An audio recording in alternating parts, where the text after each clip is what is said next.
So I live in Northern Virginia, and around my parts, we have these different Facebook groups and business groups and networking groups.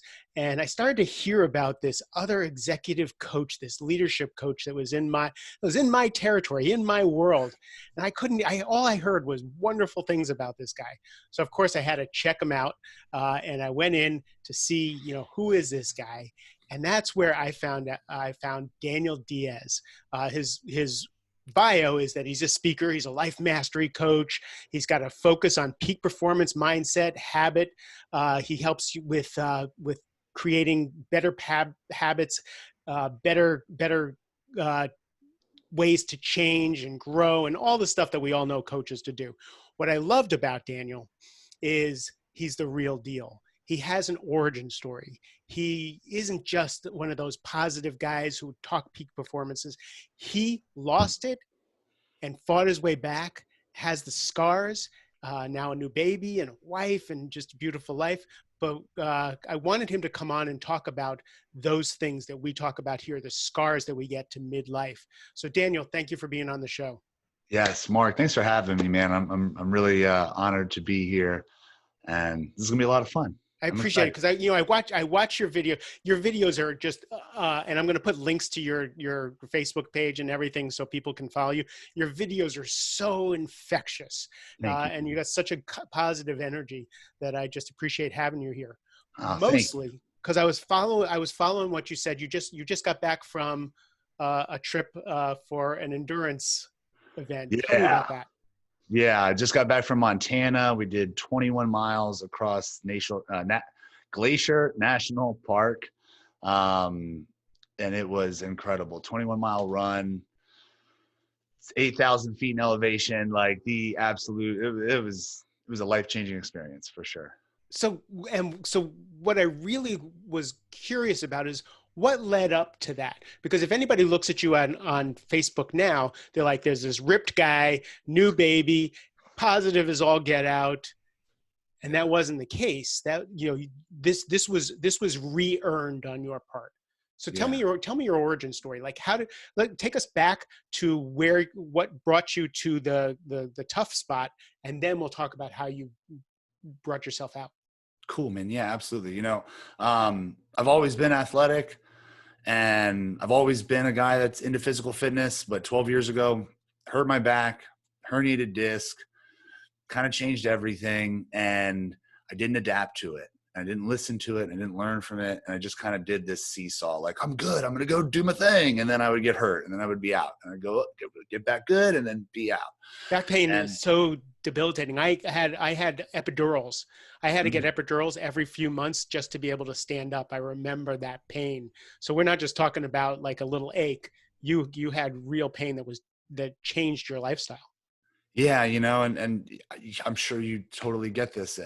It's not just the back, right? Like it's everything. Like it's our heart, it's our mind, like it's our attitude, it's our patience, right? And it's just there's so much that get depleted when you're in that much pain, especially in your back, the thing that controls the whole body. So And yeah, you were running businesses at that point too.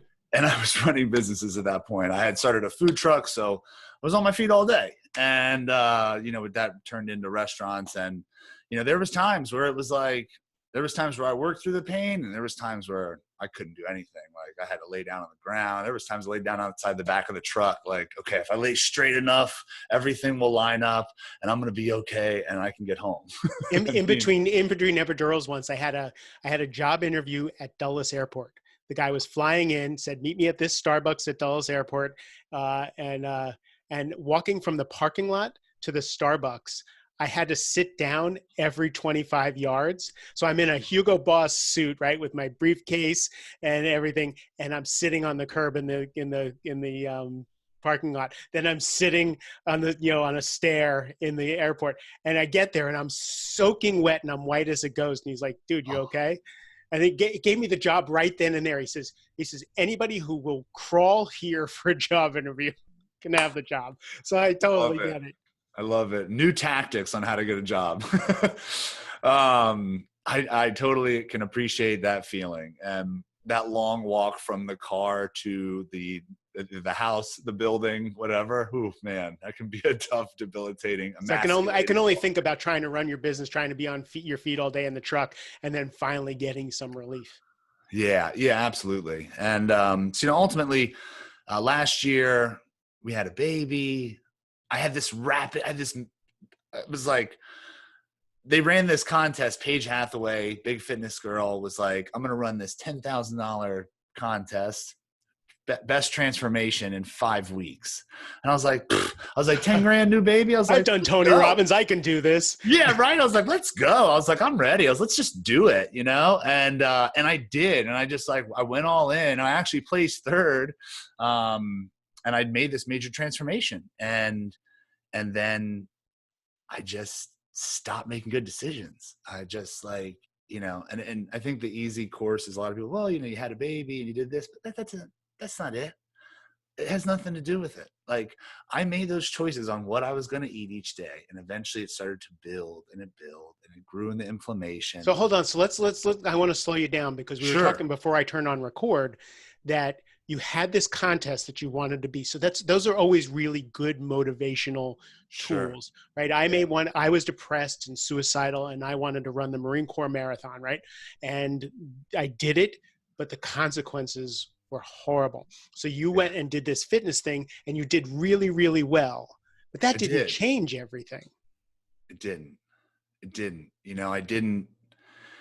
I believe, and I'm sure that this the same, right? Like, there's a process to this transformation, right? Like, there is a building block system that we create in order to build this empire, right? Of self-actualization, of personal development and growth. Like, we can't build the empire on toothpicks. And that's what I did. I didn't set up my mindset. I didn't set up my habits and my beliefs. I didn't set up that long-term vision. I set up the short-term vision that I'm going to just get this. I'm just going to get it. I'm going to make it happen. I'm just throwing everything to the wind, no caution, no building blocks. And the house came tumbling down, and How did it go? So what told you the house came tumbling down? so as I said, I just kind of was getting back into these bad eating habits, and nothing like crazy, just not being good, not being healthy, and not exercising as I knew I should, with my back issues and what I've done. And I know in my heart that if I don't do some type of movement every day, but even if it's just a little stretching, even if it's a 30-minute walk on Sunday, if I'm not doing something every day, then that inflammation is going to build and it's going to start to, and if I'm not correcting and working on the key issue, like my core and all that, then it's just going to build. And eventually the pain, the injury, whatever you want to call it, it's going to come back. It's so for me, as I got older, I would get angry about the fact that I had to eat less and less sugar. I had to eat like the consequences of eating those things that every American cherishes was harder and harder. And I would, and when you argue with reality, you only lose 100% of the time. If I ate those things, inflammation became such a big deal for me that I couldn't even type. Right. And lo and Wow. behold, white wheat, sugar, you take those out there, all of a sudden you can type. So you're finding out that your metabolism is changing and that the consequences of not even eating horrible junk, but not really taking care of yourself really makes a big difference. Yeah, huge difference. And, especially with the movement, like, we got to flush that blood out, we got to get anything that's sitting, we got to get it moving and flushed, so that there's that fresh blood going through and it can carry out into that inflammation. And I wasn't doing it. And I Mm. knew that it would bite me and I still didn't do it. And that was because I didn't train my mindset right. I didn't get my belief blocks in place, and I didn't set up my intention properly. So how did you change that? I got into really bad, awful pain first. Pain is it sucks, but it is such a good motivator. I couldn't type, so that made me give up ice cream. So I have always, I have these flare ups, and if you've ever had back pain, it's like, that you can hurt your back if you try to lift the piano, right? But you're not expecting to hurt your back when you turn to grab the butter knife and you're just like, oh, and it's like, it just stabs you and you're just like, oh my God, my back. And all you want to do is carry around your baby like a little football. and all I want to do is carry around my baby. And eventually the flare-ups they got into a level of intensity that I had never experienced in the 12 years of all this pain. Mm. And my whole hip, everything was like starting to shift. And partially, possibly because I was always carrying the baby I was picking him up with my right side. So I'm like turning my hip in to support. And And we don't have hips. right, and it's something I hadn't worked on and trained enough and given it the right enough attention to grow and to heal. And I was just making it worse and worse. And eventually I was getting up and like my whole spine was curved at the base, nerves were impacted or compacted. And my pelvic tilt was just so bad that there was some nights where, if it flared up bad enough, I had to be on the ground. I couldn't walk. I needed to stay on the ground. And I mean, we're in like what used to be an office. Now it's like a play area / dad gets one corner office. But this ended up becoming like my bed, like hard floor.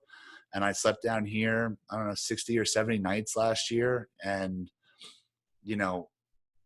being that new parent, it's like, start to develop those perspective fears of like, oh, like, I got to be really careful. Like my son could fall, or like, oh, what happens if he fall? Just things like that. Right. Like things I never would have thought of before.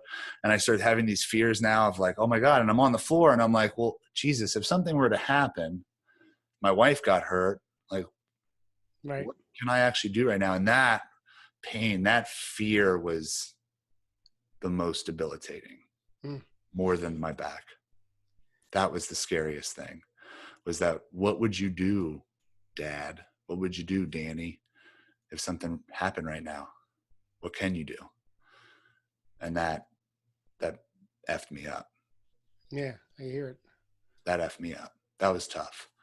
And it still chokes me up, because it was scary. And it was like, would I have been able to do something? I don't know, And it wasn't one time. It was 70 days, it was a lot of time. And like, I've got these pictures of like me laying on the ground with my son sitting on my chest. And I'm like, just makes me sad. Like it was sad, I couldn't look at myself, I couldn't believe it. Was like, what are you doing? But I didn't change it right away. Even though I was questioning myself, what are you doing? Like, you're better than this. You know what to do. What's it like knowing you need to change, knowing what you need to change and still not changing? That's a great question. What is it like? It's probably one of the worst pains I think that we can experience emotionally, because it's this feeling of shame. Like we're shaming ourselves, right? Like it's like one of the worst things that we do, like I should be grateful for this, but, Because you're a leadership coach, you should know these things. Right. Exactly. Right. I should know all this stuff. I should be on top of my game, but like, I should flush my humanity right down the drain because I am a machine. That's right. That's right. I'm a mindset machine. And isn't that the other battle, right? Because when we do that so much, it's like when something's wrong inside, we'll try to just push it out with the good, as opposed to taking it in and saying, well, what am I supposed to learn from this moment? Like, what is this teaching me? And I finally started to ask myself on the ground, like, okay, well, what do I need to learn from this? Like, what's my lesson here? Like, let's get real. You don't want to be in pain anymore? You don't want to ever see this floor again? Then what do you need to learn? And what do you need to start doing? So that feeling of like, knowing what I was supposed to do, still not doing it, it didn't hurt until the pain hit me, and then it was like, and then it was just this disappointment, this shame, like this, like feeling of like, you just want to knock yourself in the head. Like, what are you being an idiot for? Like, you're better than this. You already know, so it was, it's interesting. It was an interesting feeling. So where was the shift? I would say it was in like October. I had a successful year last year, outside of all this pain. And like, it's funny because I talk about it now on my videos, and like some of my clients like, I remember that the meeting that we were at, and it was like, Like, oh man. She's like, you got out to the car so much later than I did. But the shift happened, I would say, towards the end of the year. It was like in October. And it was just, I was just at that point, I had, when I started reaching that 60 days, 70 days, I'm like, this can never happen again. Sometimes I feel like we're able to just put this whole equation together. Like this, and this can never again equal this. Like I have to change these blocks around. Like I can never do these things, because if it lands me here, that's not going to be allowed in my life anymore. I can't allow myself to settle for this. So did the shift happen by something you did, by an insight, or was it just over time getting sick and tired of being sick and tired?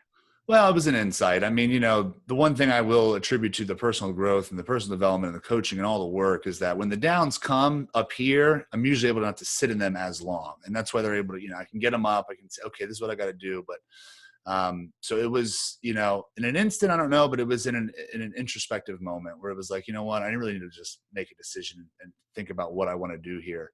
And,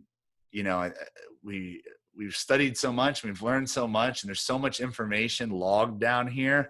Every once in a while, like a piece of it comes up and it's like, oh, hey, you're better than this. Like, hey, you got this. Like, what's the plan of action that you need to set in place? And it was just one of those things that just popped up for me, that it came and I saw that, like, I think it was just this understanding I really needed to make a decision. And the decision was either this was going to be okay, this pain and this bullshit, or it was never going to happen again.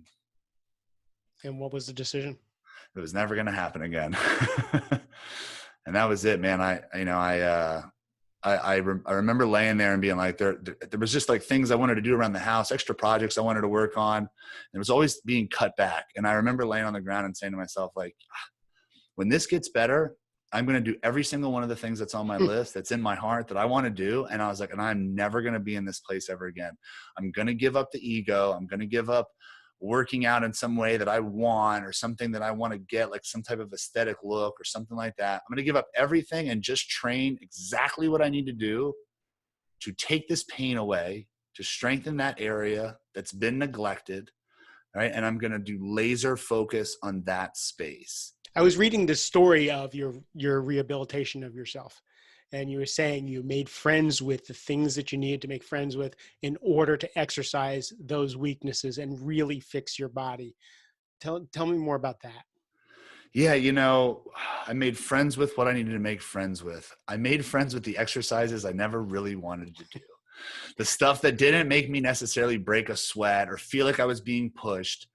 And frankly, that were hard. They were also hard. Core stuff, side planks, learning how to move my leg and like support myself, and like Pilates are for girls. Yeah, yoga, Pilates, right? Like, I started doing, I was at the gym before COVID hit. I was at the gym doing, a lot of like eccentric training. So like 15-second negatives, like 5 reps only, just the bar weight, just my body weight, and really pulling and stretching all the bands. And like, it was really about, getting my body back to the position it needs to be in so we can start building the blocks. So that was step number one. At the end of the year last year, I was finally feeling much better, because I had about a month and a half to, of like, I'm going to change, like this isn't going to be the same anymore. But I really took hold the start of the year, and I made a commitment to a buddy of mine in Montana that I was going to come and run a mountain with him this summer. And in the beginning I was like, oh, I'm going to do this. And then like in the middle, I was like, ooh, maybe that was a bad idea. But I followed through with everything that, that showed up in that journey to go from laying on the ground for 70 days to running 21 miles in Glacier National Park. So your commitment to the goal pulled you through the days where your knees hurt, your back hurt, the things that you didn't want to do. The commitment to the goal helped me to pull ahead in those times, right? Even though there was that deep down feeling of like, I'm never going to be in pain again. I want to be a superhero to my kid. I want to do this. It was that goal of being going to Montana and like not letting him down. Actually, he's like, he told me, he's like, people tell me they want to come out and run with me. He's like, everybody, You know how many people showed up? 0. He's like, you're the Right. first person that's actually followed through. And I was like, I can't like drop the ball. Like, right. Like, I was like, I can't drop the ball. And, When I made the decision to run the Marine Corps Marathon, I couldn't run a mile. I absolutely could not run a mile, but I still made the decision to run the Marine Corps Marathon in it was, I think it was about February or March, and then it was in October. And I raised all this money. I put it all over social media. Like I raised money from my coworkers and stuff. And I was like, I can't back out. Like I wanted to back out. It was horrible. But I did it, right? Because yes. I publicly declared. Yes. Yeah. Publicly declared. Yeah. It's my favorite thing about social media. We can publicly declare our stuff. So we can really put it out there and really make it, really solidify it in our path and where we're going. And yeah, have some people hold us accountable. So what's the legacy for your kid? For so he has a dad who's fit and who can probably coach baseball and soccer and whatever. But Yeah. what's the legacy as far as your heart Mm. goes for your kid? What are you going That's to a teach great, him through this? that's a great question. You know, I've always been this believer that we're able to do anything that we want in life, that we can live by limitless possibilities. And it's always been my pain point to hear when people share stories that they can't because this and it's impossible. And, you know, this is just the way life is. And, you know, I just got a bad break and this belief that it's not available for them, that they can't have the thing that they want. And it always breaks my heart. And for me, it's always been about helping people awaken this side of them that they can actually do anything that they want. They can have anything that they want in life. There might be a longer road for some, a shorter road for others, a more difficult and easier road, depending on what you want. And I believe that if we put forth the effort, if we learn what we need to learn, if we absorb the right knowledge and apply the right action, we can have anything. And that's exactly what I want my son to know. And everything that I do that's really hard, I want him to know that it's not me doing it because I'm some cool guy, but it's me doing it just to show him that you can do it. You can do anything that you want. Nice. So what you learn? Let's say future Daniel, Yeah.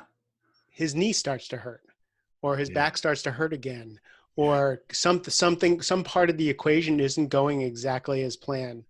What are you going to say to future Daniel? So great question. So what I've learned in this process, I'm so much older than you that I've already done this like 4 times. Like I've already overcome the debilitating death spiral 4 times. I So like love it. I know that the longer I live, the more death spirals I'm going to have to walk through. I love it. Yeah. And, you know, there's always going to be something. And I found that this time, what really helped me become who I am now from all that pain was that I stopped believing that I could just figure it out on my own. And I started really getting the information and the knowledge I needed to get.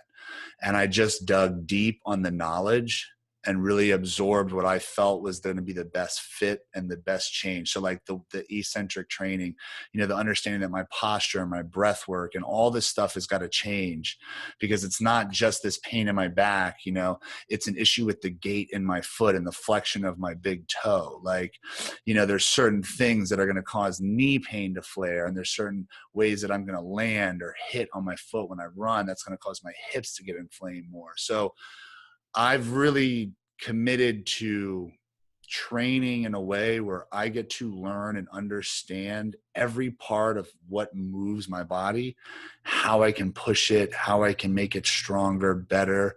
And when the pain comes, to understand that it's actually probably not the area that we need to attack, but it's something Brilliant. else that's causing it. How do I start getting to the root? So like I'm very much now okay with taking the time to get to the root. And I think in that way, that's going to help me not That's necessarily stay so ahead of the curve. un-American. Yeah, That not is necessarily stay ahead. so un-American Exactly. to take the It is time so to figure out un-American. what's really going on. Go down. You think it's your foot. Let's go down a little further. You think it's this? Let's really look at the erector set, or the emotional stuff. Like, again, it's mindset, it's mindset, it's mindset. Wait a second. There's some stuff rearing its head from childhood Yeah. that all the mindset in the world isn't going to help. It's Right. taking that time. When you're talking, I think about the law of attraction. People think, oh, Daniel willed himself to be well. Daniel just hit it a little harder. No, you were committed. And in your commitment, you went and you dug deep. What's going on in my psyche that's keeping me back? What's going on in my body and my core? What's my breath work? Like the breath work, the secret ingredient, right? You didn't just will yourself and mindset yourself through this shit. Right. You really committed yourself to changing everything that built the other Daniel to build a new Daniel. Yeah, absolutely. And I mean, I love that you brought that up that way, because it's so true. Like, because it definitely is not peaches and cream every morning when that alarm clock goes off at 4 o'clock, like, it's like, sometimes it is like, I want to take that thing against the wall, and there is a lot of those moments where I really, really don't want to. And it's that push, it's that, like, it's that understanding that I really feel worse when I lay back down, right? Like that learning of, like, just like with my body, like, just like with my body, like if my knee hurts, is it my knee, or is it my ankle, or is it my heel, or is it my toe, right? Like, is it that? And it's like, it's this understanding of where that resistance comes from, right? Like, I don't really want to get out of bed. Why don't you want to get out of bed? Like, why? Like, are you afraid of something? Mm. Is there something out there that feel like you're not prepared for? And is that the real thing? Are you really not prepared? Right? And it's like, I am prepared. Okay, then you can get out of bed and you don't have to worry about being afraid. It's like that digging deeper, learning more. Why do you want to stay in bed? Really? Because we're tired when we wake up, no matter what, right? And like, when we got to do something that we don't want to do, something happens. Like, our stomachs hurt, we get hungry, we get thirsty, we got to pee, we get tired. Like, oh, I was just about to do that thing. We're like, oh, I remember I got to call this person. What is Dude, showing? I'm writing 3 books, and my house has never been so clean. Right? Oh my God. The thing, I put up new light fixtures. I put together a table. I got to sit down at the keyboard again. That's right. I'm gonna do the really big project. You know what? Before, I'm gonna organize my office. Then I can do the project. Then I can totally do it. Yeah. Dude, Yeah, that's exactly right. This is such an inspirational story, and I really appreciate you going into the excruciating detail. Yeah. Because again, you're not skimming over anything. If you really want to change, there's just so many levels to go down to see what's causing the behaviors, the manifestations. There's some things happening in my business, and through journaling, I realized, we use lip service to how we create our own realities. Mm-hmm. And then when it dawned on me, oh, I actually am creating my own reality. Even though I know this, now I know it. It's always a surprise. So really digging deep and slowing down is the only way to transform and to have a journey like you, dude. Yeah, thank you. I appreciate that. It's I'll tell you something interesting that I really honed in on, especially in this experience, is that my mind would sink, and just to dig deep on, like, the vulnerability of, like, the pain and the BS and the stuff that I face, was that, like, sometimes we have these signals that our mind sends to our body when it's afraid, because we're about to grow, we're about to change, right? We're about to take a new risk. And my wife, who's like the real coach of this household, right? She's the bomb. She helped me understand, was that we kind of like walk through this, but I was getting this back pain sometimes that would flare in these moments where I was about to do something big, or like I was like really getting into flow, and I was like, oh my God, I can see it. I got it. And then I would like start to be in pain. Oh, I should slow down. Like, I should sit. And sometimes it happens to people when they get sick, like, oh, I was doing it, but I got sick, like it's something, it just, like, it happens in these different ways. And for me, it was this back pain, and it would start to flare. And I remember 2 weeks before I went to Montana, it felt like it was going to creep in. And I was like, I got this. And it was this weird thing where, like, I was finally able to feel it as it's coming, and like, wait a minute. I see you. Like, something's going on up here and I got this. Everything's okay, you know, and it's wild how that happens. You know, I'm blessed that I decided to learn about it so that I can work on my mind through those things, because it's a tricky bitch, right? Totally. Like, Mine is getting a really bad cold before a big, keynote speech or something. Like I've been waiting, like this is my time, and always bad cold. right, just comes and we're like, I don't know, I've been being really good. And it's just like this little pattern. It's like, whoa, we're about to do something big. Like, whoop, release the hounds, right, of pain and unwellness. Yeah, it's wild. And you know, and that stuff is, it's not just about the big things, right? It comes in all the time. And for me, you know, that's why I've had that up and down ride for so long, and that all that pain. But if, you know, I tell people a lot of times, like if they sit with to have a conversation with me, or maybe we're having like a first convo, and they feel like there's, you know, it's not always the same story. And sometimes it's just a really bad place that we're starting at. And it's like, to me, it's like, you know what, this is like the greatest thing, like the thing that we get to be most grateful for. Like, if it wasn't this bad, we wouldn't be here.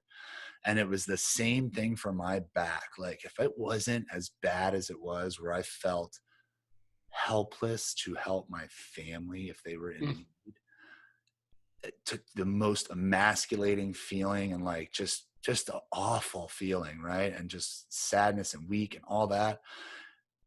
I had to make the decision. I didn't want to feel that way anymore. It was the feeling that I didn't want. I wanted a different feeling. I wanted to feel secure and certain, you know, and strong for my family, you know, and I felt the opposite of those feelings.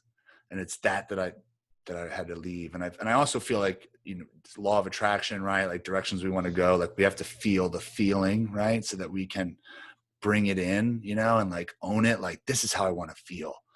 Like, if I know this is how I want to feel, then I will get up at 4:00 in the morning when I don't want to get up, you know, like I will do the things that I really don't want to do maybe on certain days, because I really want to feel this way. And I really hate feeling this way.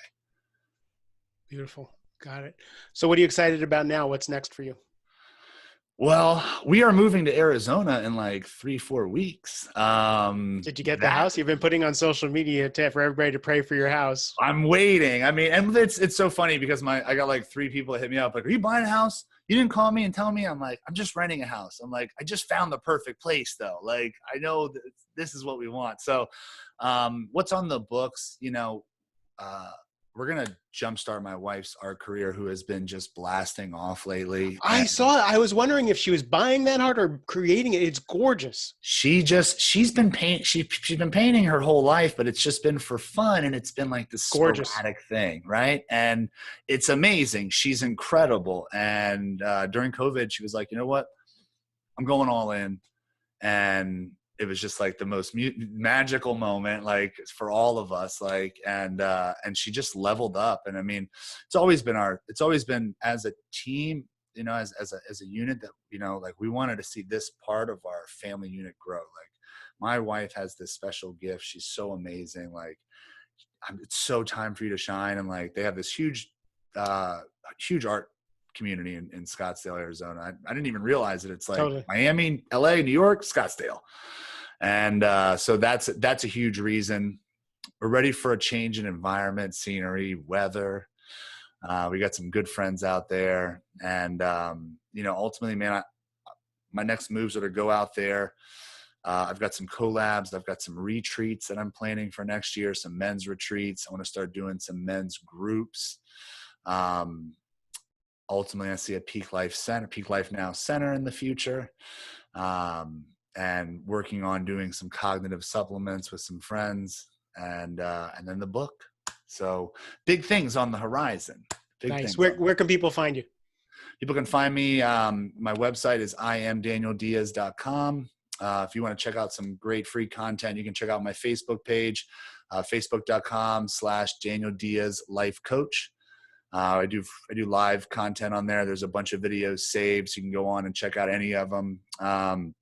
I've been off for a week, but I'm coming back this week, and I think first one is actually going to be tomorrow. So please feel free to stop by and check us out. You are always the first face that greets me when I open up Facebook.